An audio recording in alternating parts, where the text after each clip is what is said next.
विधानसभा के उम्मीदवार की तैयारी मैं कर रहा हूँ। अगर मुझे उम्मीदवार बनाया जाएगा तो मैं सेवा करने का मैं मौका मांग रहा हूँ।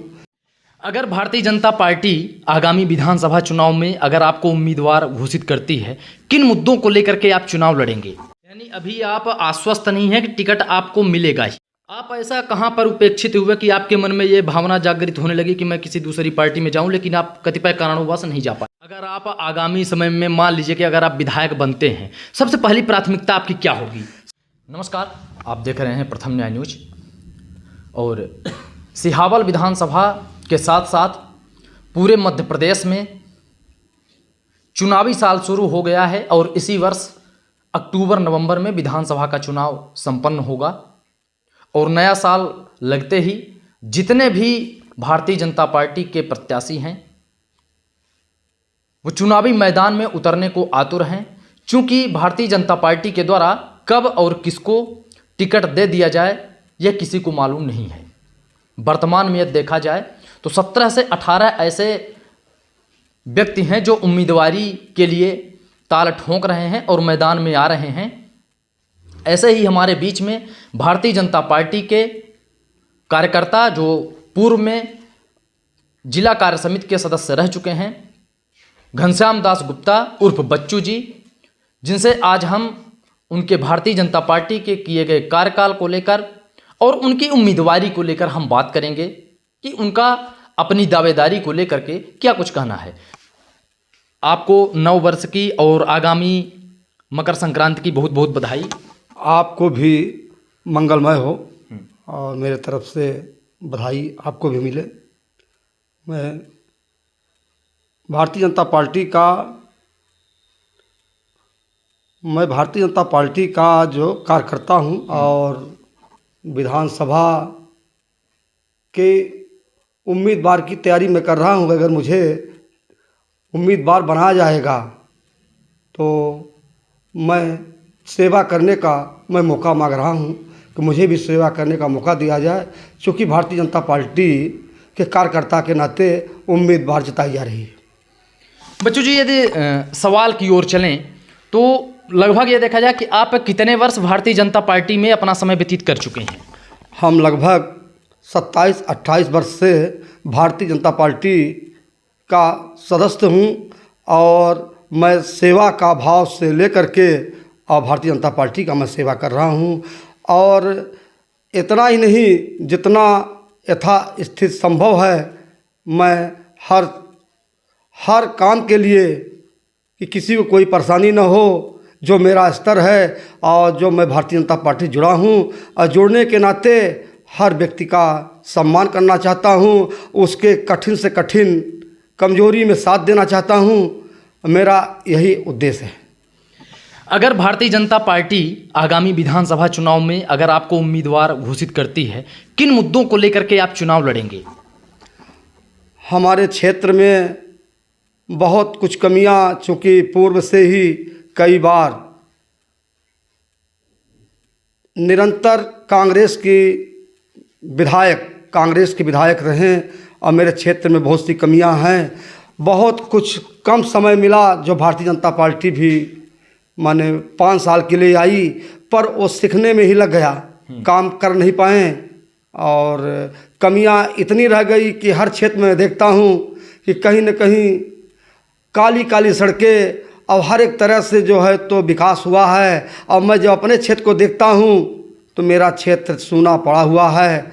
मुझे कष्ट लगता है कि अगर भारतीय जनता पार्टी होती तो आज इतनी परेशानियां हम लोगों को झेलना न पड़ता। जिस तरह जहां जहां मैं देख रहा हूं भारतीय जनता पार्टी के विधायक हुए हैं तो वहां की जनता की खुशहाली और अपने यहाँ की जब तुलना करते हैं तो तुलना में हम माने इतने कमज़ोर दिखते हैं कि लगता है संसार मेरा जन्म इस विधानसभा में हो गया, मैं अछूता रह गया। इस कारण से मुझे इस बार फिर लग रहा है कि अगर कहीं मुझे भी सेवा का अगर मौका दिया जाए, भाई युवा के लिए कहा जा रहा है कि युवा को दिया जाएगा, तो मैं जब से भारतीय जनता पार्टी में आया तब से मैं भारतीय जनता पार्टी में काम कर रहा हूँ। मैं किसी तरह का इससे दूरी नहीं बना पाया और मैं भी चाहता हूँ कि टिकट मुझे मिले ये न मिले, मैं भारतीय जनता पार्टी के सेवा करता रहूँगा। यानी अभी आप आश्वस्त नहीं है कि टिकट आपको मिलेगा ही? नहीं नहीं, भारतीय जनता पार्टी किसी को टिकट दे सकती है, उसमें छोटे से छोटे व्यक्ति को, मैं छोटा व्यक्ति हूँ, मैं भी आकांक्षा करता हूँ कि मुझे मिल सकता है, पर यह गारंटी नहीं है कि भारतीय जनता पार्टी किसको दे सकती है। मैं काम कर रहा हूँ, मेरा काम करना कर्तव्य है। चूँकि आपने विधानसभा चुनाव की उम्मीदवारी को लेकर के अपने पक्ष रखे हैं, तो कहाँ से आपको ऐसी मतलब भावना जागृत हुई है, कहाँ से आपको यह जानकारी मिली कि आपको ये टिकट मिल सकता है? कैसे आपने दावेदारी पेश की? मुझे टिकट मिलने की आशा ये है कि मैं भारतीय जनता पार्टी में निरंतर था, निरंतर हूँ, निरंतर रहूँगा। मुझे ये भी मालूम है कि अगर मैं इनके इस पार्टी में हूँ और गर्व से मैं कह रहा हूँ कि इतनी बड़ी पार्टी में मैं हूँ, तो मुझे पार्टी में विश्वास लगता है कि छोटे कार्यकर्ता को भी पार्टी निहारती है। इसीलिए तो मैं दूसरे जगह में अपना मत्था नहीं टेका कि देर सवेर किसी समय पर भी मुझे भी ख्याल करेगी। आपका इशारा किस ओर है मत्था टेकने को लेकर? मेरा कहीं नहीं है, कहीं नहीं है। कभी कभी लगता था, फिर इसके बाद लगता था कि मैं इतनी बड़ी पार्टी में मैं सदस्य हूँ कि जो विश्व लेवल में इसका नाम है, तो मैं कलंकित नहीं जाऊँगा। आप ऐसा कहाँ पर उपेक्षित हुए कि आपके मन में ये भावना जागृत होने लगी कि मैं किसी दूसरी पार्टी में जाऊं, लेकिन आप कतिपय कारणवश नहीं जा पाए हैं? 2008 में मैं भारतीय जनता पार्टी से टिकट की उम्मीद किया था। मैं यहाँ से भोपाल तक, यहाँ से जो है तो आपके जबलपुर तक हर संगठन, हर नेताओं के बीच में गए, पर उस बार मेरी कम उम्र के नाते उन्होंने मुझे आश्वासन दिया कि इस बार आपको नहीं मिलेगा। तो फिर मैं लौट करके आया। मुझे कष्ट तो हुआ कि मैं काम किया और काम इतना किया कि मुझे लगा कि नहीं, कोई नहीं है बीजेपी में। उस समय पर क्षेत्र का बंटवारा हुआ, सीधी और सिहावल हुआ। सिहावल में कोई नेता ऐसा नहीं था कि जिसको जो है तो माने टिकट मिलना चाहिए, तो मैं कार्यकर्ता था। तो कार्यकर्ता के हिसाब से मैं गया और जाने के बाद मुझे आश्वासन मिला कि इस बार आपको नहीं मिलेगा। और कतिपय कारण बस दूसरे दल से लोग आए और उसका भी सम्मान की, पर मैं पार्टी का सम्मान मैं भी किया। अगर पार्टी जिसका सम्मान कर देती है तो मुझे सम्मान करना पड़ता है, क्योंकि पार्टी हमारे लिए सब कुछ है। चूँकि जैसा आपने कहा कि पार्टी हमारे लिए सब कुछ है, उदाहरण के लिए मान लीजिए कि पार्टी किसी दूसरे व्यक्ति को टिकट दे देती है। चूँकि आपने अभी अपने मन की पीड़ा को कहा कि 2008 में भी हमने उम्मीदवारी की थी, लेकिन मुझे टिकट नहीं मिला। अगर इस बार भी पार्टी अगर आपको रेस से बाहर कर देती है, तो क्या आप पार्टी के साथ बने रहेंगे? चूँकि अभी आपने कहा कि मेरे मन में कुछ समय पहले आया कि मैं पार्टी को छोड़ दूं, तो अगर ऐसी स्थिति निर्मित होती है तो इस स्थिति में आप क्या करेंगे? नहीं, अब तो देखिए, मैं पार्टी को नहीं छोड़ पाऊँगा। किसी को टिकट अगर वहाँ से मिल गया, सिग्नल मिल गया और उसको सिंबल मिल गया, तो मैं उन्हीं का साथ दे करके विजयी बनाऊँगा। और इस क्षेत्र का विकास करने का उनसे अनुरोध करूंगा कि मेरे क्षेत्र का विकास हो। क्या लगता है कि सरकार की ऐसी कौन सी योजनाएं हैं, चाहे केंद्र की हों चाहे राज्य की हों, आपके विधानसभा क्षेत्र में अभी प्रभावी रूप से उनका क्रियान्वयन नहीं हो पा रहा है या नहीं हो पाया है? देखिए, हमारे यहाँ केंद्र का भी जो योजना आती है उसमें भी अछूता रह जाता हूँ, क्योंकि ये लोग कुछ कर नहीं पाते, विरोधी लोग कुछ कर नहीं पाते, और जो कुछ करते भी हैं ते बताते हैं कि मेरी योजना है, मेरी योजना है। मुझे कष्ट लगता है कि इनकी योजना नहीं है, ये कुछ कर नहीं रहे हैं, इसके बाद भी योजना को गिना रहे हैं। ऐसा नहीं है, बहुत सी ऐसी कमियां हैं कि जिससे मैं आपको क्या बता पाऊँ कि मेरे यहाँ रोड से लेकर के, बिजली से लेकर के, पानी से लेकर के इतनी समस्याएं पड़ी हुई है। उन समस्याओं को अगर मैं गिनाते रहूँगा तो आपका दिन भर मैं समय ले सकता हूँ। तो मैं किसी का नाम इसलिए नहीं ले पा रहा हूँ कि नाम लेता हूँ तो लगता है कि क्या कर डालूँ इस जीवन को, कि भारतीय जनता पार्टी इतना दे रही है, इसके बाद भी ये लोग जो है तो इतना अन्याय कर रहे हैं। अगर आप आगामी समय में मान लीजिए कि अगर आप विधायक बनते हैं, सबसे पहली प्राथमिकता आपकी क्या होगी? सबसे पहली प्राथमिकता होगी कि हमारे क्षेत्र में इंजीनियरिंग कॉलेज हो जाए। बहुत बढ़िया। हमारे क्षेत्र में इतना बड़ा विकास हो जाए कि बड़े बड़े गौशाला हो जाएं। बहुत बढ़िया, स्वागत है। इसके अलावा मैं ये भी चाह रहा हूँ कि हमारे क्षेत्र में जो है तो 4 लाइन हो जाए। रोड का जो है तो 4 लाइन का जो है तो चूँकि बड़ा आवागमन में जो है तो बड़ा संकट पड़ रहा है। अब मैं ये भी चाहता हूँ कि कुछ जगहों पर जो है तो नगर पंचायत बन जाए। कुछ जगहों पर जो है तो मैंने ये भी देखने को मिल रहा है कि मतलब यहाँ पर मजिस्ट्रेटी नहीं है तो मजिस्ट्रेटी हो जाए।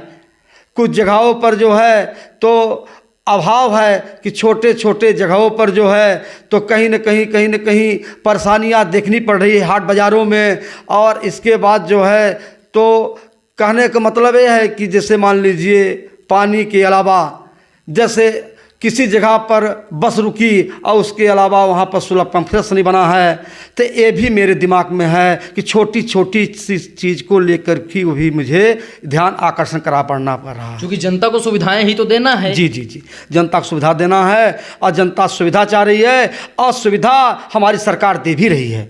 हमारी सरकार दे रही है। मैं अछूता हूँ सिर्फ इसके लिए कि जो मेरी यहाँ पर जो है तो विधानसभा में मेरा मेंबर नहीं जा रहा है।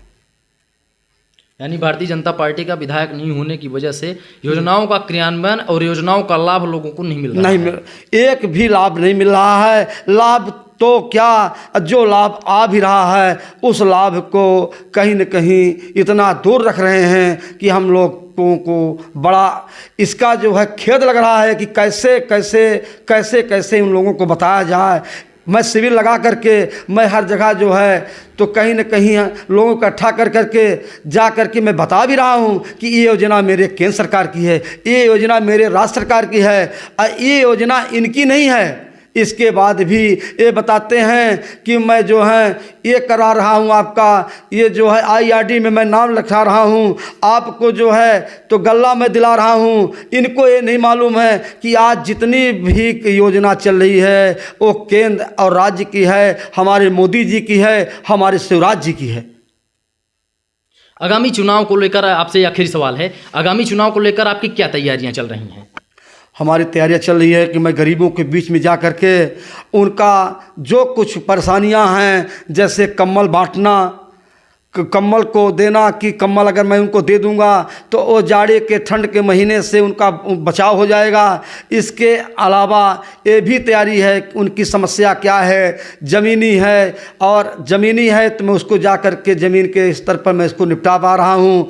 और अगर लाइट की समस्या है, पानी नहीं पहुँच रहा है तो उसको भी जा कर के पानी की व्यवस्था में करवा रहा हूँ। अगर लाइट के से ट्यूबवेल नहीं चल रहा है तो ट्रांसफार्मर में बैठवा रहा हूँ। जो मेरे स्तर की बात है, जो मेरी सुनाई जो कुछ भी हो रही है मेरे सरकार में, चूँकि सरकार तो मेरी है, मुझे चलना पड़ रहा है, करना पड़ रहा है, मैं चल रहा हूँ, कर रहा हूँ और लोगों को मेरे आने जाने से कहीं न कहीं सुविधा तो मिल रही है। और मैं चाह रहा हूँ कि अगर मेरे इस भारतीय जनता पार्टी का अगर कोई व्यक्ति विधायक बना तो जनता का और सुगम काम हो जाएगा, सरल काम हो जाएगा। तो निश्चित तौर पर ही बच्चू जी का जो कहना है कि भारतीय जनता पार्टी के द्वारा यदि मुझे इस बार उम्मीदवार घोषित किया जाता है या किसी को भी किया जाएगा तो हमारी सबसे पहली प्राथमिकता यह होगी कि केंद्र और राज्य के सरकार की जो योजनाएं हैं उनको सुचारू रूप से क्रियान्वयन कराना और जनता तक उसका लाभ पहुंचाना। तो बने रहें आप कैमरामैन मोहित द्विवेदी के साथ, मैं अमर द्विवेदी, प्रथम न्याय न्यूज।